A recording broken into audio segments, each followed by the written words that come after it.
Welcome to competitive cracker. ഞാൻ ഇർഷാദ് ഖാൻ. നിങ്ങൾക്ക് set എക്സാമിൻ്റെ പാസ് പെർസെൻറ്റേജ് എത്രയാണെന്നറിയോ? നിങ്ങൾ എപ്പോഴെങ്കിലും ന്യൂസ് പേപ്പറിൽ കണ്ടിട്ടുണ്ടോ സെറ്റിൻ്റെ പാസ് പെർസെൻറ്റേജ് 20%, 21%, 22% എന്നൊക്കെ പറഞ്ഞിട്ട്? അത് എങ്ങനെയാണ് വരിക? എല്ലാ സബ്ജക്റ്റിൻ്റെയും കൂടിയാണ് അല്ലേ? എൻറ്റയർ ആയിട്ട് Arabic, Islamic history, Urdu, Kannada, Sanskrit, Telugu, അങ്ങനെയുള്ള എല്ലാ സബ്ജക്റ്റുകളുടെയും കൂടിയാണ് സെറ്റിൻ്റെ ടോട്ടൽ പാസ് പെർസെൻറ്റേജ് 20% എന്ന് പറഞ്ഞ് വരിക. ഇനി നിങ്ങൾ എപ്പോഴെങ്കിലും നിങ്ങളുടെ സബ്ജക്റ്റിൻ്റെ പാസ് പെർസെൻറ്റേജ് എത്രയാണെന്ന് ശ്രദ്ധിച്ചിട്ടുണ്ടോ? ഇനി എൻ്റെ സബ്ജക്റ്റ് ഫിസിക്സിൻ്റെ ഞാൻ പറയാം. കഴിഞ്ഞ തവണ 1700ഓളം പേര് പരീക്ഷ എഴുതിയിട്ട് വെറും 89 പേരാണ് പാസ്സായത് കഴിഞ്ഞ തവണ. ലാസ്റ്റ് സെറ്റ് ഇപ്പോൾ നമ്മുടെ ഒക്ടോബറിലോ സംതിങ് ഓഗസ്റ്റിൽ നടന്ന സെറ്റ്. ഇനി അതിന് മുമ്പത്തെ സെറ്റിന് എന്തായിരുന്നു? 1500-ൽ ഏകദേശം 500 പേര് പാസ്സായി. ഓരോ തവണയും ഈ പാസ് പെർസെൻറ്റേജിൽ എന്തുണ്ട്? നല്ല രീതിയിലുള്ള വ്യത്യാസമുണ്ട്. 1500-ൽ 89 പേരെന്നൊക്കെ പറഞ്ഞാൽ എത്രയാണ്? 15-ൽ 1 പോലും വന്നില്ല. 15-ൽ 1 പോലും വന്നില്ല എന്ന് പറയുമ്പം ഏകദേശം 15 അല്ലേ? 90-ന്റെ 15 എന്ന് പറയുന്നത് 6-ൽ 1ആണ്. അപ്പോൾ ഏകദേശം 6-ൽ ഒരാൾ ഒക്കെ പാസ്സാവുന്നത്. നമുക്ക് വേണമെങ്കിൽ അതൊരു ഒരു ബിലോ 10% ആ റേഞ്ചിലാണ് ഫിസിക്സിൻ്റെ കഴിഞ്ഞ തവണത്തെ പെർസെൻറ്റേജ് നിന്നത്. ഇതേപോലെയാണ് പല സബ്ജക്റ്റുകളുടെയും. ചില സബ്ജക്റ്റുകളിൽ ഇപ്പോൾ ജിയോളജി, അറബിക് പോലുള്ള സബ്ജക്റ്റുകളിൽ കുറച്ച് പേര് പരീക്ഷ എഴുതുകയും അവയെല്ലാം പാസ്സാവുകയും ചെയ്യും. അങ്ങനെ വരുമ്പോൾ പാസ് പെർസെൻറ്റേജ് കൂടുതലായിട്ട് വരുന്നതാണ്. അപ്പം നമ്മൾ നോക്കേണ്ട കാര്യം എന്ന് പറയുന്നത് ചില സബ്ജക്റ്റിൽ ഭയങ്കര കുറവും ചില സബ്ജക്റ്റിൽ കൂടുതലുമാണ്. ഇനി എന്തുകൊണ്ടായിരിക്കും ഈ ചില സബ്ജക്റ്റിൽ അല്ലെങ്കിൽ പൊതുവെ സെറ്റ് കൂടുതൽ ആൾക്കാർ പരാജയപ്പെടുന്നത്? നമ്മളിപ്പോൾ സെറ്റ് പരാജയപ്പെട്ടവരൊക്കെ ആയിട്ട് പലരോട് നമ്മൾ സംസാരിക്കുമ്പം പറയുന്നത്, ഏറ്റവും ആദ്യം പറയുന്നത്, ജനറൽ പേപ്പർ ഒരു 3 മാർക്ക് കൂടെ കിട്ടിയിരുന്ന ഞാൻ പാസ്സായനെന്ന് പറയും. ജനറൽ പേപ്പർ ഇത് തന്നെയാണ് ഏറ്റവും പ്രൈമറി റീസൺ എന്ന് പറയുന്നത്. ജനറൽ പേപ്പർ ജനറൽ പേപ്പറിന് നമ്മൾ എന്ത് ചെയ്യും? നെഗ്ലക്റ്റ് ചെയ്യും. നമ്മൾ ഫിസിക്സ് അല്ലേ, ഫിസിക്സ് അങ്ങോട്ട് ഡിഫറൻഷ്യൽ ഇക്വേഷൻ അല്ലെങ്കിൽ ഫോറിയർ സീരീസ് അല്ലെങ്കിൽ കെമിസ്ട്രി, ഓർഗാനിക് കെമിസ്ട്രി അല്ലെങ്കിൽ സബ്ജക്റ്റ് മാത്രം പഠിച്ചുകൊണ്ടിരിക്കും. ജനറൽ പേപ്പറിനെ നെഗ്ലക്റ്റ് ചെയ്യും. അപ്പോൾ നമുക്ക് എന്ത് സംഭവിക്കും? സ്വാഭാവികമായിട്ടും മാൻഡേറ്ററി ആണ് ജനറൽ പേപ്പർ. ആ മാൻഡേറ്ററിയിൽ നമ്മൾ പെട്ടുപോകും, നമ്മൾ ഫെയിലായി പോവും. ഫെയിലാകുക എന്ന് പറഞ്ഞാൽ നമ്മളുടെ അവസരമാണ് പോകുന്നത് അല്ലേ? ഒരു നോട്ടിഫിക്കേഷൻ വന്നാൽ അടുത്ത നോട്ടിഫിക്കേഷൻ വരുമ്പോൾ 3 വർഷമാണ്. ഒരാൾ ഇലക്ഷനിൽ തോറ്റു കഴിഞ്ഞാൽ അയാളുടെ 5 വർഷമാണ് പോകുന്നത്. 5 വർഷം അങ്ങോട്ട് പോവുകയാണ് ചെയ്യുന്നത്. അതുപോലെയാണ് ഇത്തവണ നമുക്ക് സെറ്റ് കിട്ടിയില്ലെങ്കിൽ നമ്മുടെ 3-4 വർഷവും അവസരവുമാണ് നഷ്ടപ്പെടുന്നത്. ഇനി രണ്ടാമത്തെ കാര്യം പുവർ ടൈം മാനേജ്മെൻ്റ് ആണ്. ടൈം മാനേജ്മെൻ്റ് എന്ന് പറയുന്നത് 2 രീതിയിൽ അതിനെ നമുക്ക് വിശകലനം ചെയ്യാൻ വേണ്ടി സാധിക്കും. ഇപ്പം നമ്മുടെ സെറ്റ് പോലുള്ള പരീക്ഷകൾ ഏറ്റവും കൂടുതൽ തയ്യാറെടുക്കുന്ന ആരാണ്?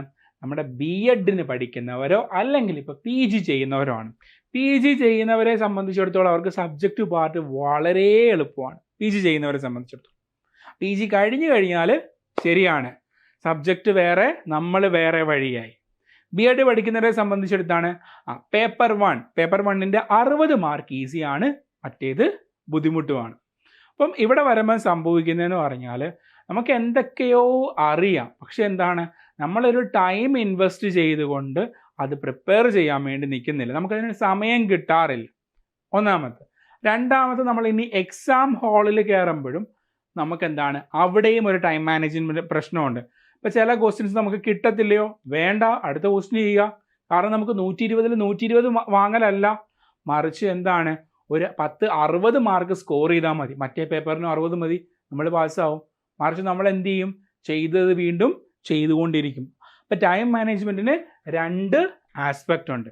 ഇനി കോൺസെപ്ച്വൽ ക്ലാരിറ്റിയുടെ ഒരു പ്രശ്നമുണ്ട്. എന്താണ് ഈ കോൺസെപ്ച്വൽ ക്ലാരിറ്റി? നമുക്ക് നമ്മുടെ ആശയത്തെക്കുറിച്ചിട്ടുള്ള ഏറ്റവും നല്ല ധാരണ എന്ന് പറയും. അപ്പോൾ പലപ്പോഴും ഇപ്പം നാഷണൽ ഇൻകം എന്ന് പറയുന്നൊരു ടോപ്പിക് ഉണ്ട് അല്ലേ? ഇപ്പം നാഷണൽ ഇൻകം കാൽക്കുലേറ്റ് ചെയ്യുന്നതിന് പല മെത്തേഡുണ്ട്.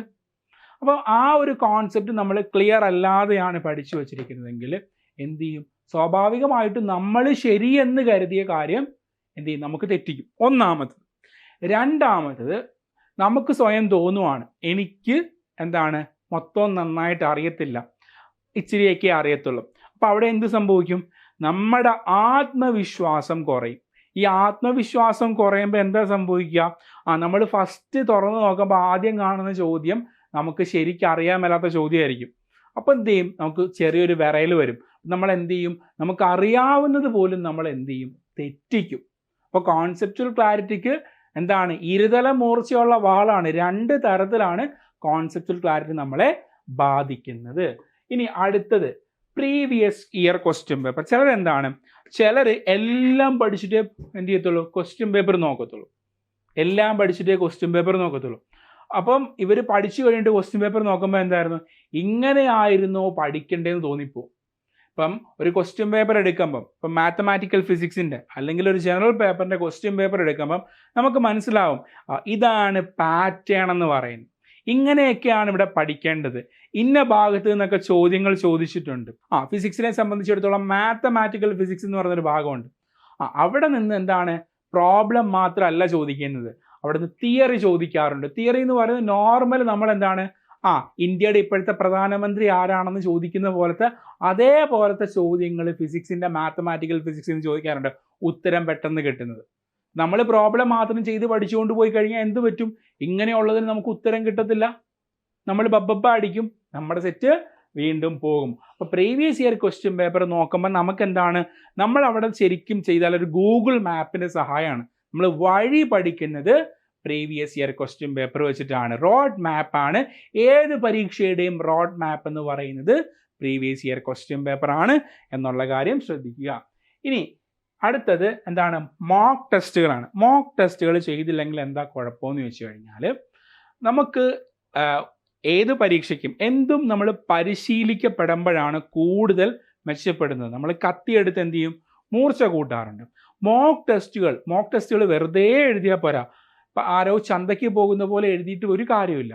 നമ്മൾ മോക്ക് ടെസ്റ്റ് എഴുതി അത് ഒന്ന് അനാലിസിസിന് ഇരിക്കണം. എന്തുകൊണ്ടത് തെറ്റി, എന്തുകൊണ്ടത് തെറ്റിയില്ല, എന്തുകൊണ്ടാണ് ശരിയായത്, അങ്ങനെ വിശകലനം നടത്തുമ്പം നമ്മൾ തെറ്റിക്കാനുള്ളതിനെക്കുറിച്ച് നമുക്കൊരു ധാരണ വരും.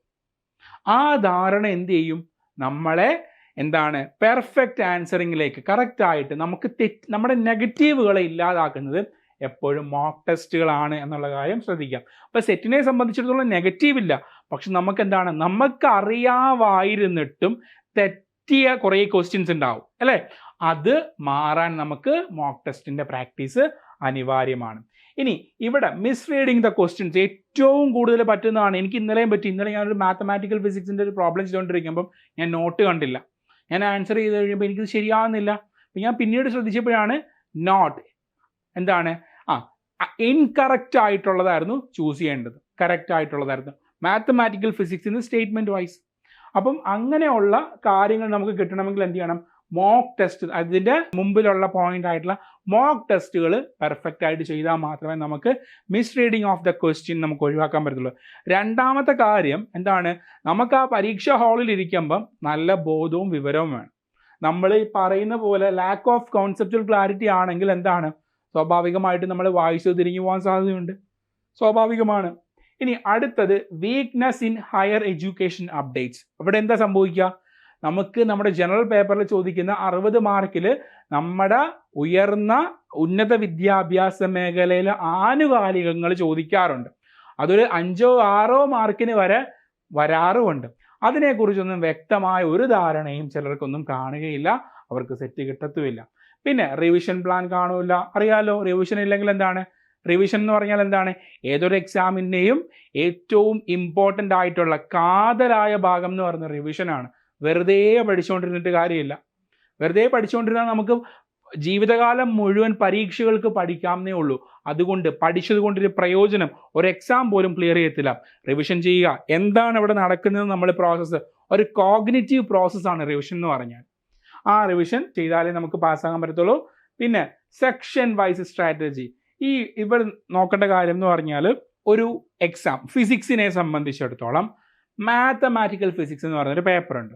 സ്വാഭാവികമായിട്ടും മാത്തമാറ്റിക്കൽ ഫിസിക്സ് എന്ന് പറഞ്ഞാൽ എന്താണ്? കണക്കാണ് വരുന്നത് നമ്മൾ ചിന്തിക്കും അല്ലേ? ഈ മാത്തമാറ്റിക്കൽ ഫിസിക്സിന് തന്നെ നോൺ മാത്തമാറ്റിക്കൽ ഏരിയ ഉണ്ട്, മാത്തമാറ്റിക്കൽ ഏരിയ ഉണ്ട്. ഈ നോൺ മാത്തമാറ്റിക്കൽ ഏരിയ കുറച്ച് തിയറി ഭാഗം നമ്മൾ പഠിച്ചു കഴിഞ്ഞാൽ നമുക്കൊരു 12-ൽ ഒരു 4-5 മാർക്ക് അല്ലെങ്കിൽ 4 മാർക്ക് കൂട്ടിക്കും, 3-ൽ 1 മാർക്ക് നമുക്ക് കിട്ടും. നമ്മൾ എന്ത് ചെയ്യും? പ്രോബ്ലത്തിൽ ഇൻവെസ്റ്റ് ചെയ്ത് മൊത്തം കളയും, പ്രോബ്ലം ചെയ്തുകൊണ്ടിരിക്കും, അവസാനം അതുമില്ല ഇതുമില്ലാതെ വരും. അപ്പോൾ നമ്മൾ എന്ത് ചെയ്യണം? നമുക്ക് സെക്ഷൻ വൈസ് ഓരോ സെക്ഷനും നമ്മൾ ഇത്ര സമയത്തിൽ കൂടാനും പാടില്ല, ഇത്ര സമയത്തിൽ കുറയാനും പാടില്ല എന്ന രീതിയിൽ നമ്മൾ ടൈം അലോക്കേറ്റ് ചെയ്യണം. പിന്നെ ചിലർക്കുണ്ട് എനിക്കെല്ലാം അറിയാം, എനിക്ക് സെറ്റ് കിട്ടും. നമ്മൾ ക്വസ്റ്റ്യൻ പേപ്പർ പരീക്ഷ ഹോളിൽ നിന്ന് ഇറങ്ങി കഴിയുമ്പോൾ പുള്ളിക്ക് സെറ്റ് കിട്ടും. പക്ഷേ ആൻസർ കീ വരുമ്പോൾ അയാൾ എന്താ പറയുക? എനിക്ക് കിട്ടൂല എന്നേ പറയത്തുള്ളൂ, ഞാൻ പിന്നെ വിളിക്കാമെന്ന് പറയും. എന്തുകൊണ്ടാണ്? ചിലർക്ക് ഭയങ്കരമായിട്ടുള്ള ധാരണയാണ്, എനിക്കെല്ലാം അറിയാം, ഓവർ കോൺഫിഡൻസ് ആണ്. ആ ഓവർ കോൺഫിഡൻസ് കളഞ്ഞ് നമുക്കറിയില്ലാത്തത് പഠിക്കുക തന്നെ ചെയ്യണം. പഠിച്ച കാര്യം വീണ്ടും ഒന്നും എൻഷുർ ചെയ്യുക കൂടി ചെയ്യണം. അങ്ങനെ കോമ്പറ്റീറ്റീവ് ക്രാക്കർ അങ്ങനെ എന്താണ്? അങ്ങനെ ഒരു റിവിഷൻ, സെറ്റിനൊക്കെ പഠിച്ചവർക്ക് വേണ്ടിയുള്ള റിവിഷനും അതോടൊപ്പം തന്നെ ഇനി പഠിച്ചുകൊണ്ടിരിക്കുന്നവർക്ക്, പഠിച്ചു തുടങ്ങുന്നവർക്കെല്ലാം വേണ്ടി പ്രിപ്പയർ ചെയ്യാൻ പറ്റിയ ഒരു 30 ദിവസത്തെ ഒരു സ്ട്രാറ്റജി കോമ്പറ്റീറ്റീവ് ക്രാക്കർ ഇവിടെ പ്രസൻറ്റ് ചെയ്യുകയാണ്. ഒരു 30-day ക്രാഷ് ബാച്ച് ആണ്. ഈ ക്രാഷ് ബാച്ചിൻ്റെ പ്രത്യേകത എന്ന് പറഞ്ഞാൽ 100 മണിക്കൂറിലധികം ലൈവ് ക്ലാസ് വരുന്നുണ്ട്. 100+ ലൈവ് ക്ലാസ് ആണ് വരുന്നത്. വീക്ക്ലി മോഡൽ എക്സാംസ് വരുന്നുണ്ട്, ഡെയിലി വർക്കൗട്ട് വരുന്നുണ്ട്, മെൻറ്റർഷിപ്പ് വരുന്നുണ്ട്, മോക്ക് ടെസ്റ്റ് വരുന്നുണ്ട്, PYQ ഡിസ്കഷൻ ഉണ്ട്. നമ്മളിപ്പോൾ പറഞ്ഞ എല്ലാ പോരായ്മയും കവർ ചെയ്യാൻ പറ്റുന്ന ഒരു പനേഷ്യ പോലെ ഇവിടെ കോമ്പറ്റീറ്റീവ് ക്രാക്കർ ഒരു 30 ഡേയുടെ ലാസ്റ്റ് ലാപ്പ് ഇവിടെ അവതരിപ്പിക്കുകയാണ്. അപ്പോൾ ഈ കോഴ്സിൽ ജോയിൻ ചെയ്യാൻ താല്പര്യമുള്ളവർ 9746455514 എന്ന് പറയുന്ന ബോർഡ് നമ്പറിൽ ബന്ധപ്പെടുക. അപ്പോൾ നമുക്ക് വീണ്ടും മറ്റൊരു വീഡിയോയിൽ കാണാം. താങ്ക്